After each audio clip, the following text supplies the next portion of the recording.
Presque toutes les technologies modernes tirent leur origine d'inventions mues par un seul but, la guerre. L'innovation militaire est toujours à la pointe du progrès. Contre toute attente, bon nombre d'armes mortelles d'aujourd'hui sont les lointaines descendantes d'engins conçus dans l'Antiquité. Voici l'histoire des redoutables machines à tuer des temps anciens.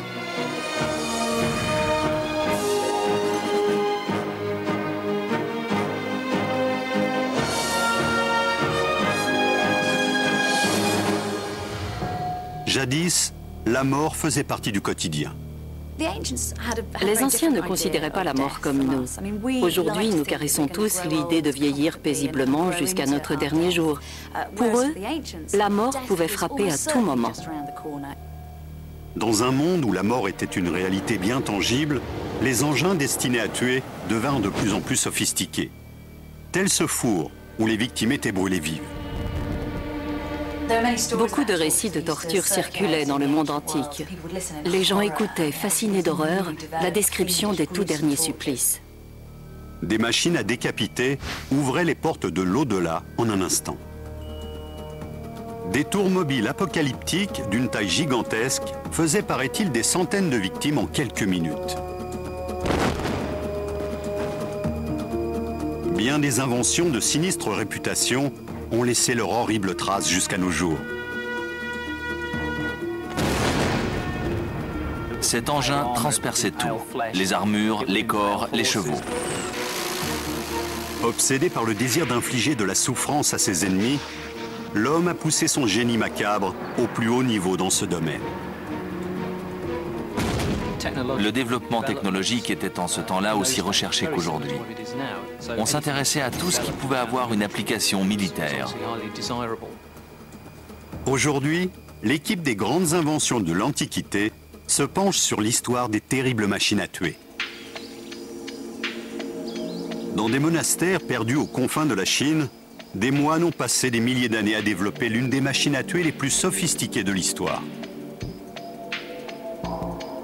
Mais pour commencer, ils ont utilisé l'arme la plus simple, celle dont presque tout le monde se sert sans pour autant connaître son pouvoir mortel, la main. Quand on a besoin de se défendre, dans 98% des cas, on est sans armes. Alors mieux vaut connaître des techniques de combat à main nue. En cas d'attaque surprise, on a toujours ses mains sur soi. Ian Armstrong a consacré sa vie aux arts martiaux de Shaolin. Il est l'un des rares occidentaux à avoir été formé en Chine. Ce n'est que lorsque le travail du métal a pris son essor que les adeptes du kung-fu et les assassins de la Chine ancienne ont étendu leur potentiel meurtrier.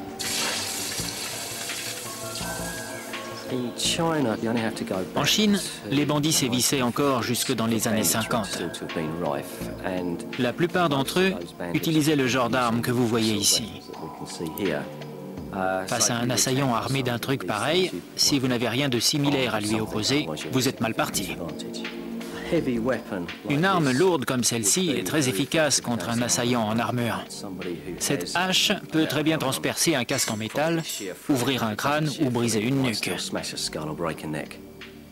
Au fil du temps, les armes de kung-fu gagnent en complexité, au point que l'on douterait même de l'existence de certaines d'entre elles. Voici mon interprétation d'un dispositif chinois très étrange et mystérieux.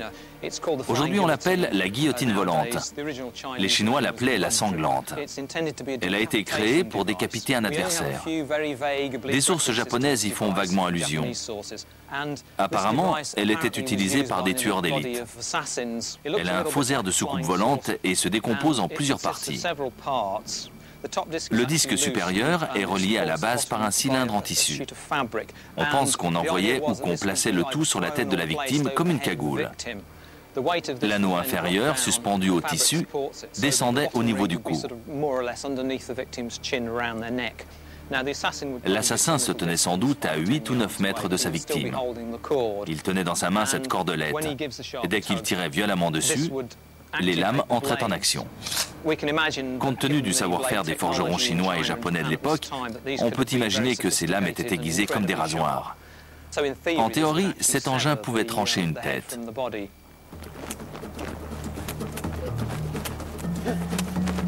Mike Paul enseigne le kung-fu. Voilà 12 ans qu'il pratique le maniement des armes longues. Il est rompu à la technique de la chaîne et de la boule, un poids de 900 grammes au bout de 2,40 m de corde de soie. Les moines consacraient leur vie au kung-fu. Ils s'entraînaient probablement comme je le fais là, 5 ou 6 heures par jour. Ils pouvaient sans doute atteindre un oiseau dans un arbre. Dans des mains expertes, ce dispositif très simple devient une arme redoutable. Quelle est la réelle efficacité de la guillotine volante plus complexe?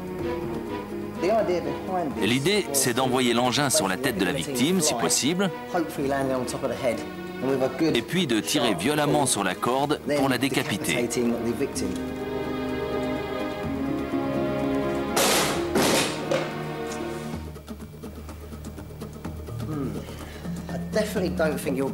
Pour moi, il est impossible de surprendre quelqu'un avec cette arme.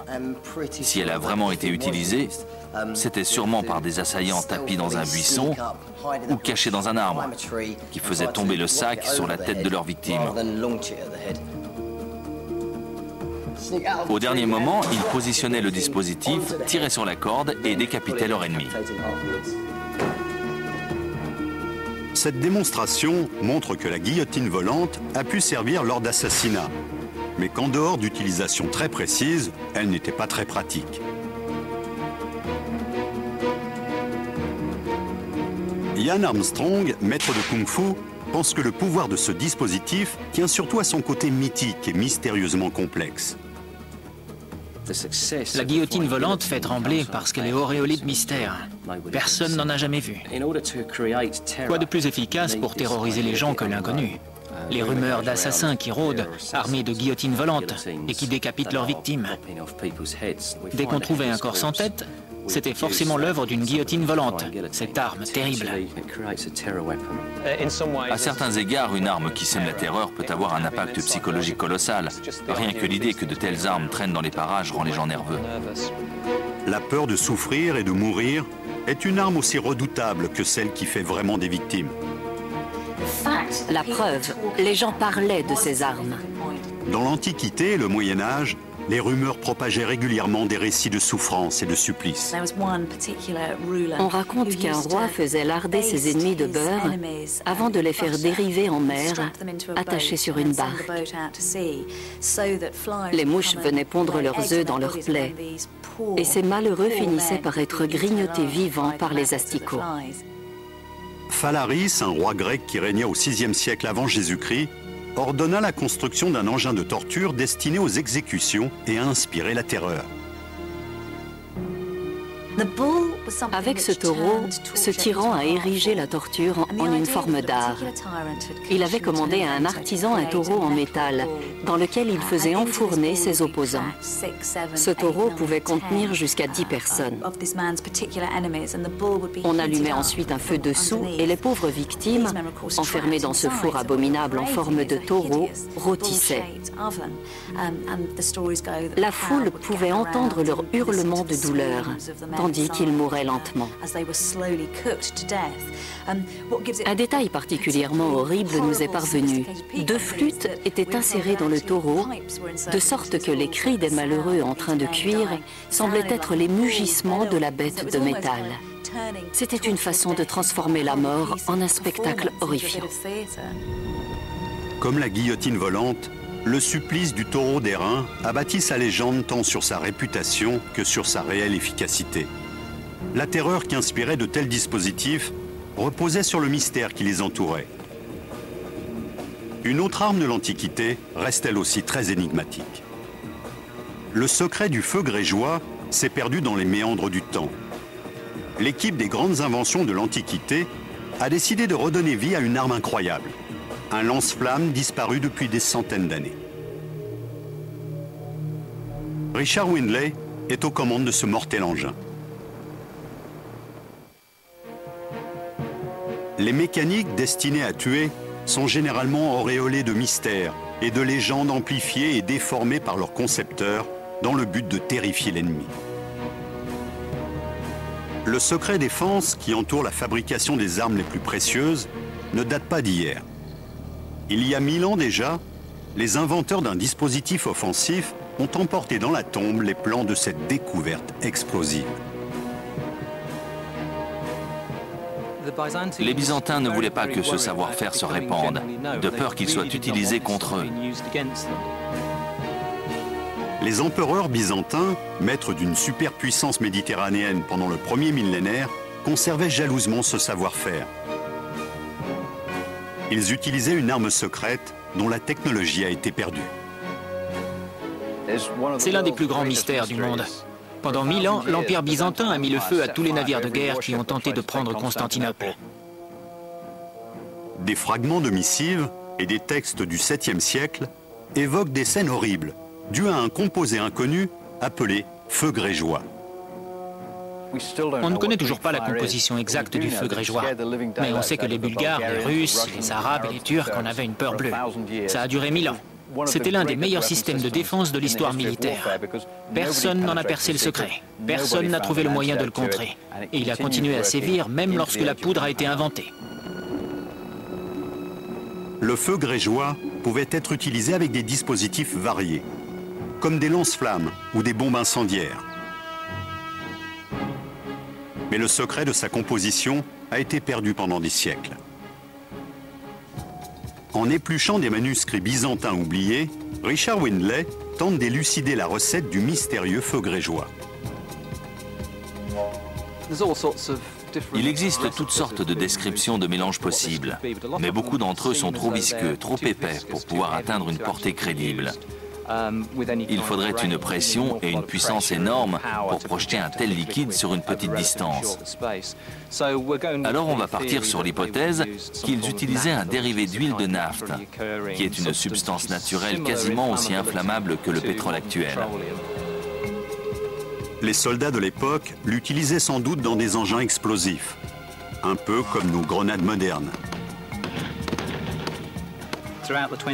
Tout au long du XXe siècle, les soldats d'infanterie ont beaucoup utilisé les grenades.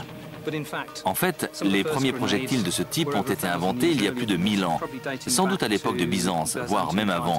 On remplissait alors des récipients d'un matériau inflammable. Ces grenades contenaient du feu grégeois, composé en grande partie d'huile de naphte. Le naphte est une substance organique naturelle de la même famille que le pétrole.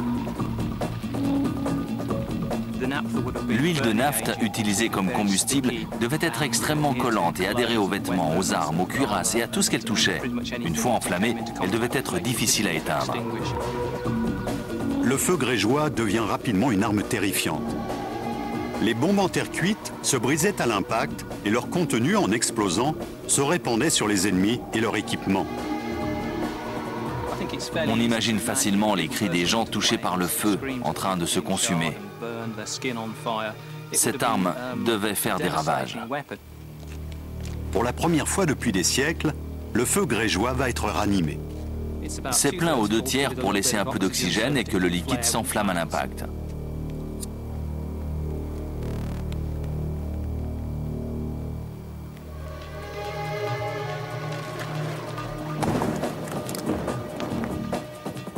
Des milliers de bombes incendiaires lancées sur le champ de bataille devaient semer une belle panique.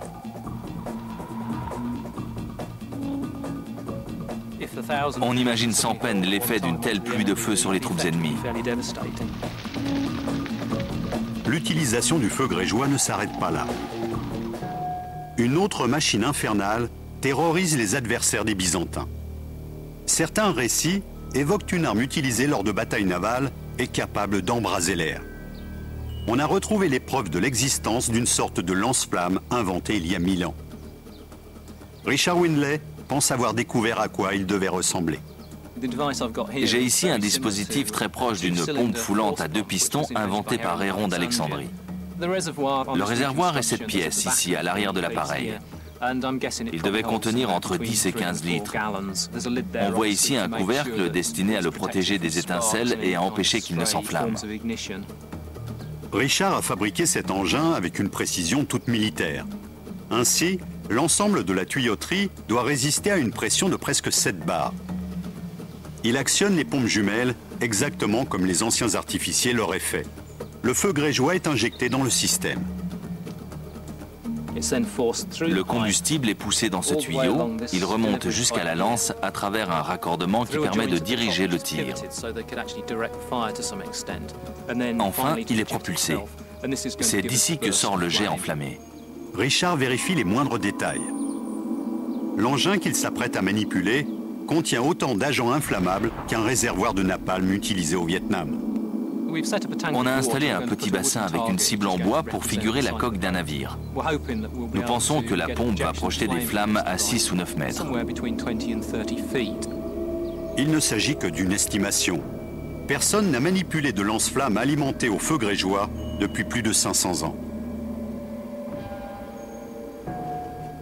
Après des heures de préparation, c'est enfin la minute de vérité. C'est l'expérience la plus dangereuse que Richard ait jamais tentée. Sa sécurité repose désormais sur le savoir-faire des ingénieurs byzantins. Tout comme un lance-flamme moderne, le dispositif requiert une mèche allumée placée devant son bec. Ainsi, le combustible s'enflammera au moment où il sera projeté vers l'ennemi. L'heure est venue de tester le résultat de plusieurs mois d'efforts.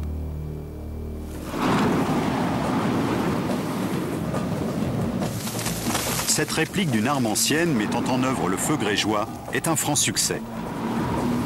Les flammes ont été projetées à plus de 6 mètres et ont dévoré la maquette de bateau à une température de plus de 400 degrés.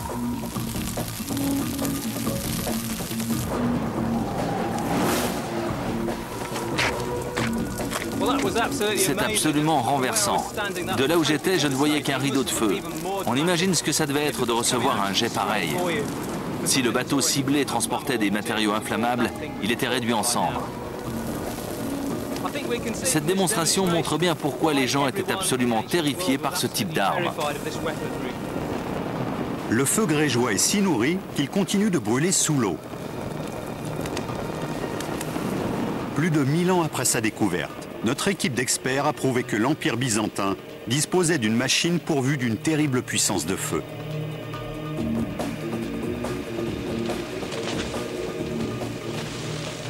Tous les soldats qui ont combattu sur un champ de bataille moderne éprouvent une crainte mêlée de respect pour les armes qui peuvent tuer à distance. Chose étonnante, un de ces dispositifs a été inventé il y a près d'un millénaire en Chine. Aucun engin n'a provoqué autant de ravages et soulevé autant de controverses que celui-ci.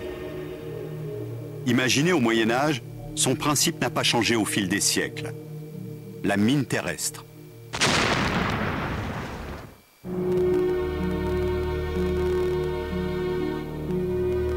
Au fil de l'histoire, l'homme n'a cessé de créer des moyens sophistiqués pour semer la mort.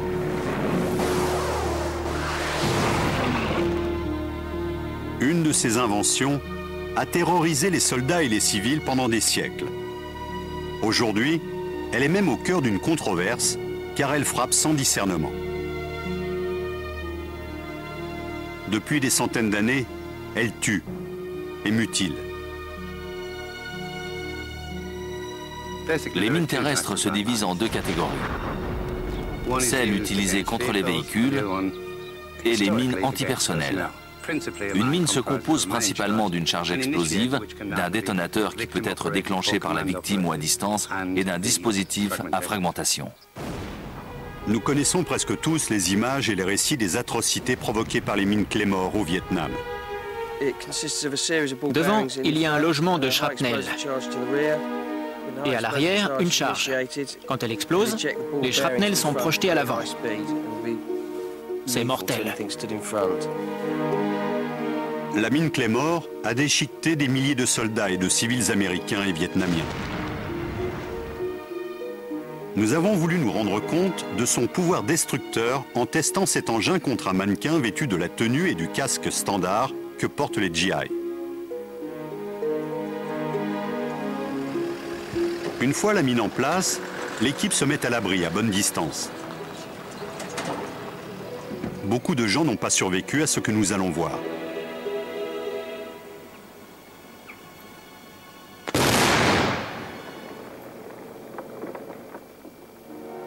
Analysons ces images. Là où les vêtements ont été déchirés, on voit que des fragments ont pénétré le mannequin et sont ressortis ici à l'arrière. Regardez le torse. Regardez le gilet pare-balles. L'éclat a traversé. Il a déchiré le treillis et même pénétré le torse.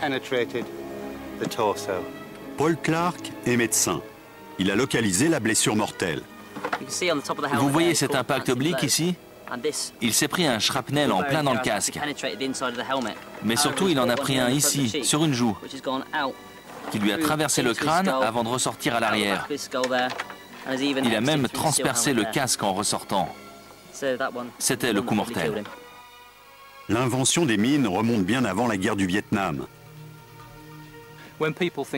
Quand on entend le mot mine terrestre, on pense automatiquement au XXe siècle, peut-être au XIXe. Mais en fait, un manuel chinois, probablement écrit vers 1380, décrit des armes similaires, très sophistiquées. Richard Windley a recréé une de ces antiquités. C'étaient des sphères en fonte, fermées par un bouchon de bois. On les remplissait de poudre et probablement de projectiles divers. La fonte est un matériau très cassant. Dès que la mine saute, elle se fragmente et projette des éclats de métal brûlant sur un rayon important, en déchiquetant tout autour d'elle. En plus, l'explosion de cette bombe est impressionnante. La mine Claymore peut être déclenchée de deux façons, soit en marchant dessus, soit à distance. Les mines chinoises utilisaient les mêmes principes. Dans le même manuel militaire chinois, on trouve la description d'un outil de déclenchement à distance. Il fonctionne avec un poids, comme ici, et un dispositif d'amorce constitué par ce fil. Il pouvait être relié à une planche dissimulée au sol. Lorsque quelqu'un marchait sur la planche, cela tirait le fil et déclenchait le mécanisme. Les textes chinois ne sont pas très clairs sur l'utilisation de ce dispositif. Il semblerait qu'on enterrait la mine et puis qu'on faisait courir le fil d'amorce au sol jusqu'au contrepoids, en le dissimulant sous des feuilles ou des débris. Lorsque le fil est tiré, il libère un loquet. Ce loquet est en fait une languette sur le côté du cylindre. Lorsque le fil est tiré, il dégage le loquet et libère le treuil. Aussitôt, le poids retombe. La corde à laquelle le poids est suspendu est enroulée autour du cylindre. En tombant, le poids fait tourner cet axe très violemment, ce qui actionne deux roues crantées en métal qui vont à leur tour déclencher l'allumage. En tournant, les roues crantées frottent contre de la pyrite, provoquant des étincelles qui allument la mèche de l'explosif. Richard confie l'engin à Charlie Adcock, expert en explosifs. C'est la première fois que je manipule une ancienne mine terrestre chinoise. On va voir ce que ça donne. Je vais la remplir de poudre noire, qui est le vrai nom de la poudre à canon. C'est un mélange de salpêtre, de soufre et de charbon. On pense que c'est ce qu'ils utilisaient. L'équipe reproduit les mêmes gestes que les sapeurs chinois d'il y a 700 ans. J'arme. 3, 2, 1...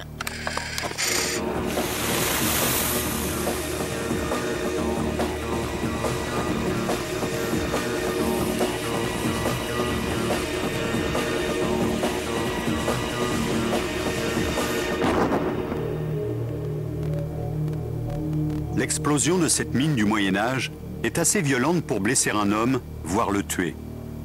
Le principe est le même que celui des mines modernes. Les mines Claymore utilisées au Vietnam étaient des engins très simples. Un fil sur lequel quelqu'un trébuchait et le détonateur était enclenché. L'intention et les faits sont exactement les mêmes qu'il y a 700 ans. Nous utilisons la même technologie que les Chinois. Seules les techniques et les matériaux se sont modernisés. L'impact psychologique des mines terrestres était aussi précieux pour les généraux du Moyen-Âge qu'aujourd'hui. Lorsque des soldats se retrouvaient au milieu d'un champ de mines, le moral de leurs compagnons d'armes devait en prendre un sacré coup. Les machines de guerre ont souvent un effet psychologique aussi redoutable que leur puissance de feu. Deux événements ont bouleversé l'histoire de l'humanité. l'invention de la roue et la domestication des animaux. Les guerriers de l'Antiquité ont combiné les deux pour inventer il y a 4000 ans un incroyable engin militaire, le char. Le char était le moyen de transport des troupes d'élite. Il servait de taxi sur le champ de bataille, pour y déposer un guerrier ou pour venir le relever. Les soldats d'élite combattaient en première ligne. Ils y récoltaient les lauriers de la gloire. Mais dès qu'ils fatiguaient, des camarades arrivaient en char, ils les embarquaient et filaient vers l'arrière. Certaines civilisations, comme celle des Égyptiens, utilisaient le char comme une plateforme de tir mobile. Mike Lotz est historien militaire. Il va tester pour nous combien de flèches peuvent être décochées en un tour de stade romain. Cette arène fait 230 mètres de circonférence. Ça veut dire qu'on pourrait y caser 50 chars à la queue leu-leu. En un tour, je peux tirer 10 flèches. Donc à 50 chars, ça fait 500 flèches. Vous imaginez le tir de barrage? Une mitrailleuse hélicoptère Apache tire 625 coups à la minute. C'est absolument hallucinant que la cadence de tir d'un engin high-tech moderne soit presque égalée par une technique millénaire. Cependant, le char a un inconvénient, son moteur, le cheval. Même bien entraîné, l'animal peut être pris de panique au moment de charger l'ennemi. Les chevaux, autant que possible, préfèrent éviter les obstacles que foncer dessus. Pour faire de cet inconvénient un avantage, les fabricants de chars ont inventé un accessoire mortel. Vers l'an 500 avant notre ère, les ingénieurs militaires perses ont compris que les chevaux ne fonçaient pas sur, mais à côté des soldats. Cette réflexion leur a inspiré le char à faux.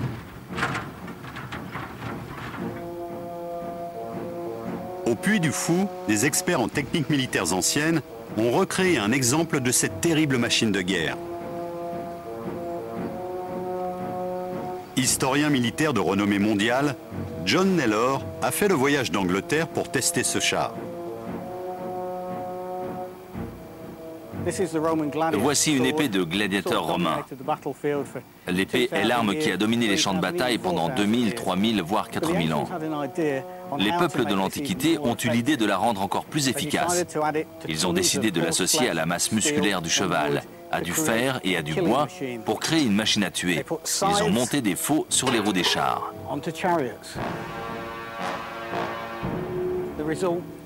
Imaginez deux lames d'1 mètre comme celle-ci, propulsée vers vous par une tonne de muscles à plus de 30 km/h. C'est une tondeuse géante qui se met en branle et elle va faucher les gens.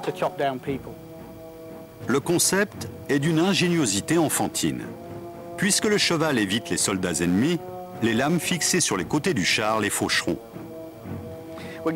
Regardez cette faux, c'est véritablement l'arme embarquée du char. Elle peut trancher les jambes d'un homme. Ce qui lui donne sa puissance, ce sont les chevaux. Une masse de muscles et d'os qui représente à la fois un poids et une force. Le char à faux, c'est un marteau à angle tranchant. Tout à fait ce qu'il faut pour laminer une troupe de Macédoniens. On va faire un test avec celui-ci, histoire de voir à quel point cet engin est puissant. Avant toute chose, John veut vérifier la vitesse que peut atteindre le char. Le cascadeur lance ses chevaux autour de la piste. J'ai ici un pistolet radar. C'est l'outil préféré des policiers qui aiment nous coller des amendes. Voyons voir si ce char mérite un PV.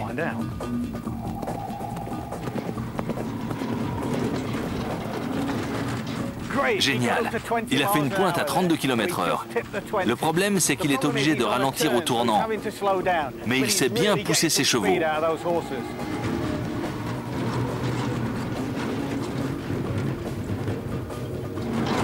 Splendide. Il est monté à 37 km/h. Il a ralenti un peu plus tard. 37 km/h, c'est pas mal pour un engin de ce poids. À mon avis, les cibles qu'on va installer vont souffrir. Une tonne de bois, de fer et de muscles lancés à 37 km/h. Voilà un spectacle qui devait terrifier l'infanterie adverse. Mais les ingénieurs perses avaient-ils fait les bons calculs? Pouvait-on dresser un cheval à passer à côté d'un soldat ennemi et à le faucher? J'ai trouvé un courageux volontaire. Il veut bien être la cible de notre conducteur de char. Cette fois, les chevaux seront lancés à pleine vitesse. Le conducteur va choisir sa trajectoire et la faux va venir cueillir le mannequin au niveau des jambes. C'est une expérience exceptionnelle avec un char à faux.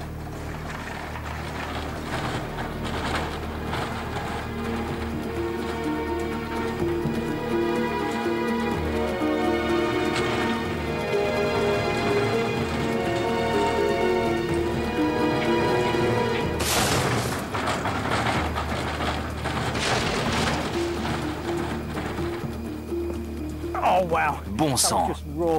Vous avez vu la puissance? On croirait qu'il a été renversé par un bus. Non seulement les jambes ont été sectionnées, mais le corps a été projeté en l'air. En plus, on avait placé des parpaings pour retenir le mannequin, et eux aussi ont été retournés. Ça vous donne une idée de la puissance du coup qu'a reçu notre pauvre volontaire. C'était mortel.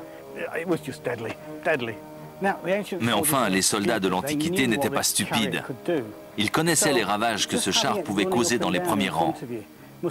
Dès qu'ils le voyaient, ils devaient avoir l'estomac retourné.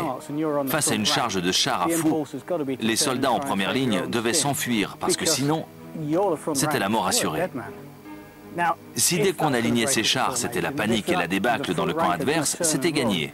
Parce que pour être efficace, une armée doit être disciplinée et en ordre de bataille. Semer la pagaille chez l'ennemi, c'est déjà prendre l'avantage. Dans ce cas, ces chars gagnaient la bataille. Le char à faux semble donc invincible. La question qui se pose, c'est quelle défense contre cette arme de choc? La réponse sera apportée par le plus grand chef militaire de l'époque, Alexandre le Grand. Voici des clous à 4 pointes. On sait qu'Alexandre s'en est servi à la bataille de Gaugamel contre les chars à faux de Darius. C'est ainsi que le royaume de Macédoine a remporté la victoire. Quoi qu'il arrive, cette étoile tombe toujours avec une pointe vers le haut et cette pointe traverse les sabots des chevaux. Ça a été une expérience formidable de tester les chars à faux dans cette arène et de voir leur potentiel. Nous avons fait revivre ce que les auteurs de l'Antiquité nous ont transmis dans leurs récits. À présent, nous savons que ces chars étaient une arme puissante sur un champ de bataille, mais qui n'était pas invincible. Malgré tout, c'était de redoutables faucheurs d'hommes. Cependant, de toutes les machines de guerre des temps anciens que nos équipes ont testées, il en est une qui rassemble les points forts de toutes les autres. Armée de centaines de catapultes, servie par des milliers de soldats, c'était le plus grand engin militaire mobile de l'histoire. Un engin si colossal et si bien armé qu'il lui fallait un nom à la hauteur de ses prétentions. L'Hélépole, le tombeur de cité.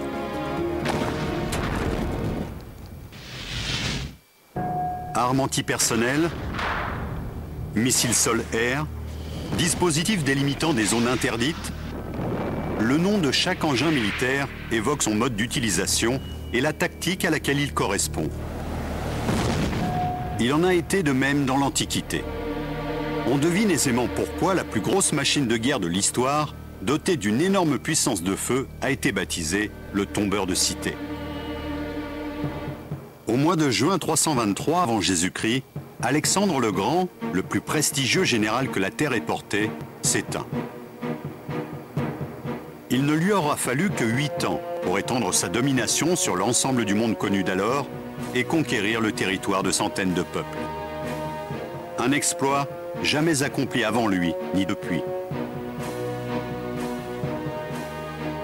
Après la mort d'Alexandre, il y a eu une vacance du pouvoir. Cet homme avait créé un vaste empire et on se demandait bien qui allait en hériter. À sa mort, ses généraux se disputent le contrôle de cet immense empire. 3 grandes puissances auraient aimé asseoir leur domination sur la Méditerranée orientale. La Macédoine, menée par Antigone et Démétrius, les Séleucides et les Ptolémées en Égypte. Tous convoitaient des zones stratégiques. le conflit va se régler en Méditerranée orientale. Sur ces îles se croisaient les routes qui acheminaient vers les cités grecques et romaines, les bijoux et les épices venus d'Orient et le grain en provenance de la fertile vallée du Nil. Contrôler ces îles, c'était contrôler l'Empire. L'une d'elles en particulier va se trouver au cœur de la plus grande lutte d'influence de l'Antiquité, Rhodes. Rhodes était l'endroit idéal pour contrôler le commerce maritime. Le commerce, c'est l'argent, et l'argent, c'est le pouvoir. En l'an 304 avant notre ère, Démétrius, chef des Macédoniens, décide de conquérir Rhodes. La tâche s'avère difficile. Comme tous les grands ports de l'Antiquité, Rhodes était fortifié. Et ces fortifications reflétaient sa position stratégique. Elles étaient imposantes, hautes et très épaisses. On ne pouvait ni les escalader, ni les contourner. Pour les pénétrer, il aurait fallu y percer une brèche. Démétrius propose la construction de la plus grande tour de siège de l'histoire, l'Hélépole. La grande nouveauté, c'était cette idée de bâtir une tour immense et extrêmement solide. On pouvait l'amener jusqu'aux murailles de la cité et de là, les faire tomber. On pouvait alors lancer des soldats sur les remparts et prendre les défenses ennemies. Cette tour faisait 40 mètres de haut et 18 de large. Autant dire qu'elle n'était pas légère. Elle devait peser dans les 150 tonnes. Malgré ses proportions gigantesques, ce colosse reste manœuvrable. La tour était montée sur 8 roues, d'un diamètre de 4 mètres.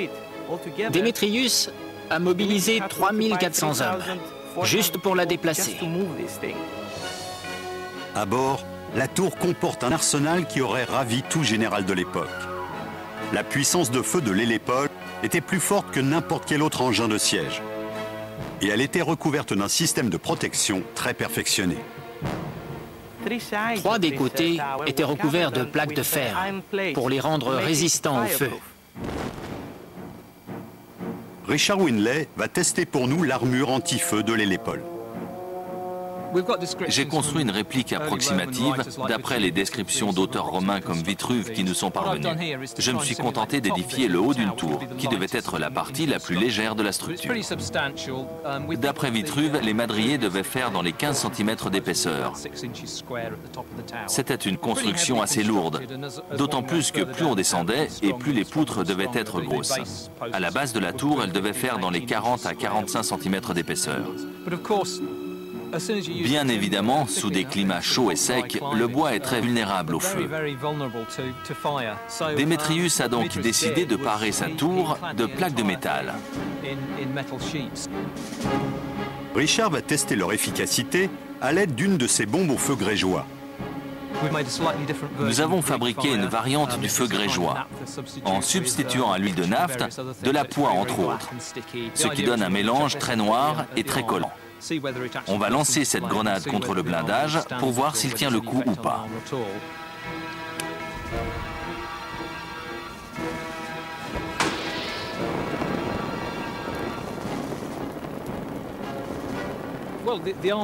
On dirait que le blindage fait son travail.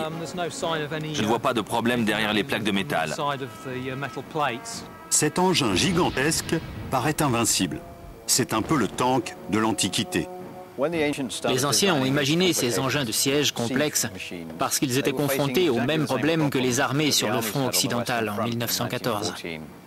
La défense était trop forte et les troupes avaient perdu toute mobilité.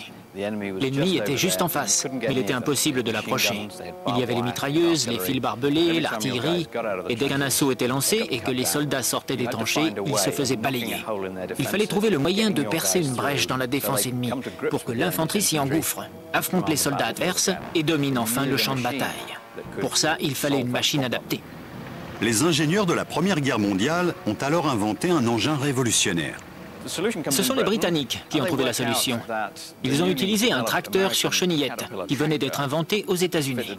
Ils l'ont pourvu d'un blindage et de canons légers de marine, ce qui a donné une sorte de vaisseau de guerre terrestre. J'ai derrière moi un tank Mark I de 1916.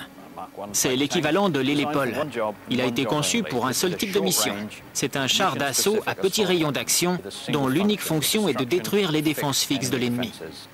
La comparaison avec l'hélépole est tout à fait pertinente. Là aussi, c'est un engin qui n'a qu'un seul rôle: avancer, attaquer les défenses fixes, surmonter les plus gros obstacles ennemis et permettre à l'infanterie d'entrer en contact avec les soldats adverses. Mais comme le mythique MK1, l'hélépole a aussi des défauts. Il ne recule pas très bien et on peut facilement le mettre hors d'état. Si on creuse une tranchée assez profonde, il basculera. Et il faut du temps pour bâtir une tour de 5 étages en bois avec des roues énormes et un blindage. On perd l'effet de cerise. L'hélépole était trop grande et trop difficile à manœuvrer pour être efficace. Il était impossible de la redéployer rapidement à l'endroit désiré ou de la ramener vers l'arrière si elle était attaquée. L'hélépole était une grande idée, mais elle était trop grande, trop encombrante pour fonctionner. On a des récits très piquants de soldats de Rhodes venant arracher des plaques de métal et mettre le feu à la structure en bois. C'était en quelque sorte un énorme éléphant blanc. Démétrius abandonnera sa belle machine et lèvera le siège de Rhodes, laissant aux habitants de l'île une fortune en métal et en bois.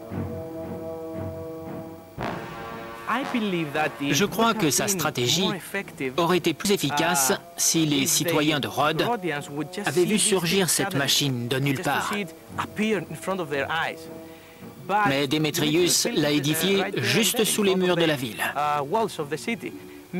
Peut-être que sa vue était trop familière aux assiégés. Peut-être que la crainte que Démétrius voulait leur inspirer s'était émoussée.